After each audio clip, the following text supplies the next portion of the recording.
Halo, nama saya Adni Dewi Marta. Saya ingin menjelaskan pembuatan PCA dari Biplot menggunakan aplikasi PAS. Itu kita harus punya data ya. Jadi ini dia datanya.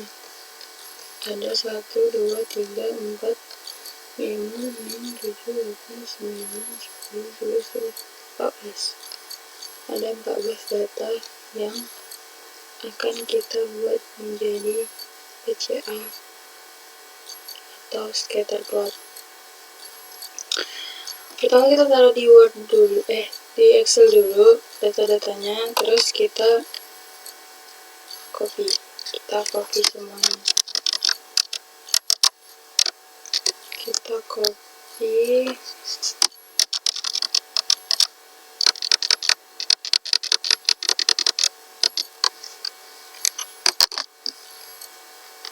Kita pindah ke aplikasi PAS.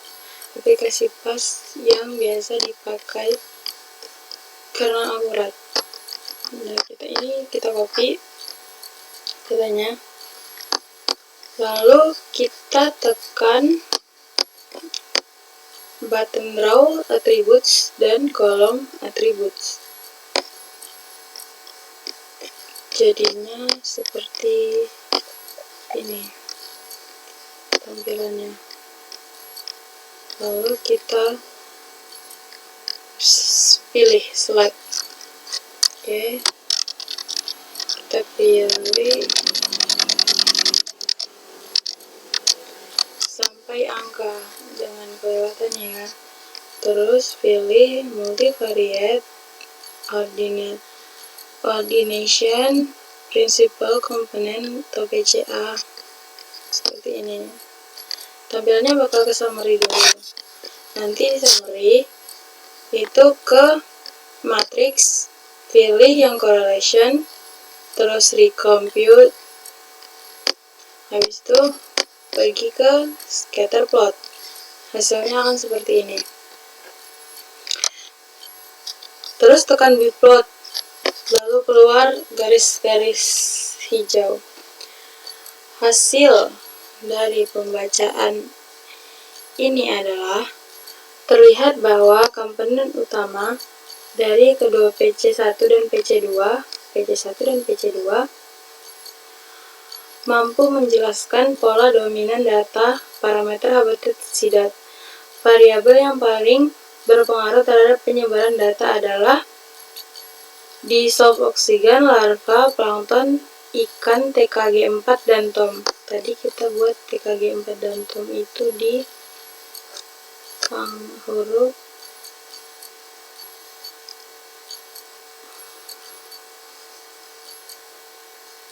TOM di L, DO di G, larva plankton,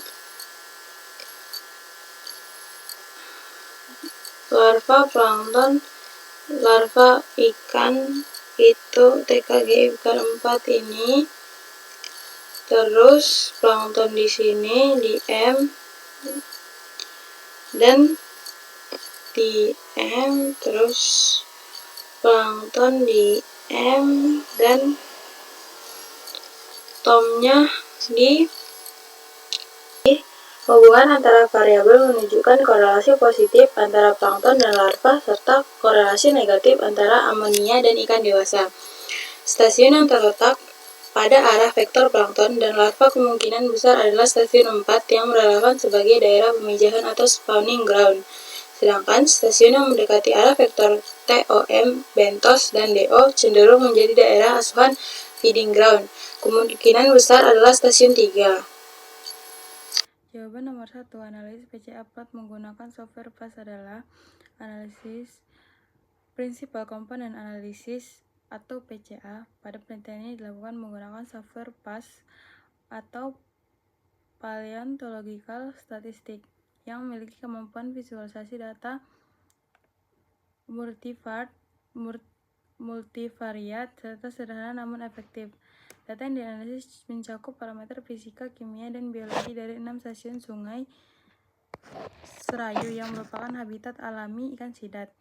Sebelum menjalankan PCA, data terlebih dahulu dinormalisasi untuk menghindari bias akibat perbedaan satuan antar variabel. Hasil PCA divisualisasikan dalam bentuk biplot antara komponen utama pertama PC1 dan kedua PC2 yang menjelaskan variasi terbesar dalam data set. Dari hasil biplot terlihat bahwa variabel larva ikan TKG4, plankton, dan DO memiliki vektor paling panjang dan terarah jelas, menandakan kontribusi tinggi terhadap variasi data. Sementara parameter seperti amonia dan nitrit memiliki kontribusi yang lebih rendah. Posisi titik-titik stasiun pada biplot menunjukkan distribusi spasial berdasarkan kesamaan parameter. Dengan demikian, PCA memudahkan peneliti untuk mengidentifikasi parameter dominan yang menentukan habitat dan pengemplokan stasiun berdasarkan kemiripan ekologis. Penggunaan PCA dalam studi perairan telah banyak dilakukan. Misalnya, Setiawan dan Yustia pada tahun 2020 menggunakan PCA untuk menentukan parameter dominan pada kualitas air di Sungai Batanghari dan menemukan bahwa variabel seperti DO, suhu, bahan organik adalah penentu utama kualitas perairan. Dan juga oleh Sari Subandiah 2019, mana PCA membantu menyederhanakan data kompleks dan mengidentifikasi hubungan antara parameter lingkungan dan kontribusi ikan. Oleh karena itu, metode PCA terbukti efektif dalam mendukung kajian statistik lingkungan dan perikanan termasuk dalam studi habitat ikan sidat tersebut. Jawaban nomor 2, stasiun paling relevan untuk spawning ground. Berdasarkan hasil PCA dan analisis deskripsi data stasiun 4, diidentifikasi bahwa lokasi yang paling relevan adalah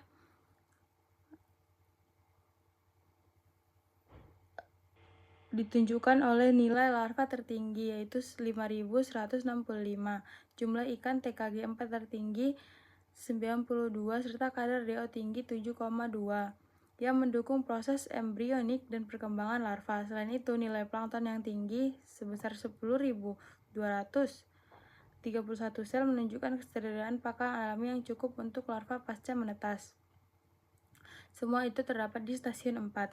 Temuan ini sejalan dengan hasil penelitian oleh Hasan dan Mukhlisin tahun 2016 yang menyatakan bahwa lokasi pemijahan ikan umumnya ditandai dengan tingginya kadar oksigen terlarut, kecerahan, dan kepadatan larva dan plankton. Dan menurut Rahmawati et al. 2021, amonia dan nitrit rendah serta suhu stabil juga merupakan faktor penting yang mendukung proses pemijahan ikan tawar. Dengan mempertimbangkan kondisi tersebut, stasiun 4 merupakan lokasi paling optimal dalam pemijahan ikan sidat. Jawaban nomor 3, stasiun paling relevan untuk feeding ground adalah sebagai lokasi yang sesuai untuk dijadikan daerah asuhan feeding ground bagi ikan sidat. Hasil PCA stasiun 3 itu paling mendekat ke arah bentos, tom, DO, dan yang mencerminkan ketinggian kesediaan pakan serta produktivitas ekosistem, yang menunjukkan bahwa larva ikan di stasiun ini juga tinggi, termasuk di 5.142, plankton di 11.239, bentos di 112, serta tom berada di sedang 2.190 yang mendukung pertumbuhan mikroorganisme sebagai rantai makanan awal. Selain itu, arus dan suhu juga stabil, memudahkan perkembangan ikan sidat. Penelitian ini didukung oleh Sudiarta dan Adiputra 2019. Mendukung temuan ini menyebutkan bahwa daerah asuhan ikan ditandai oleh ketersediaan pakan alami yang tinggi dan stabil.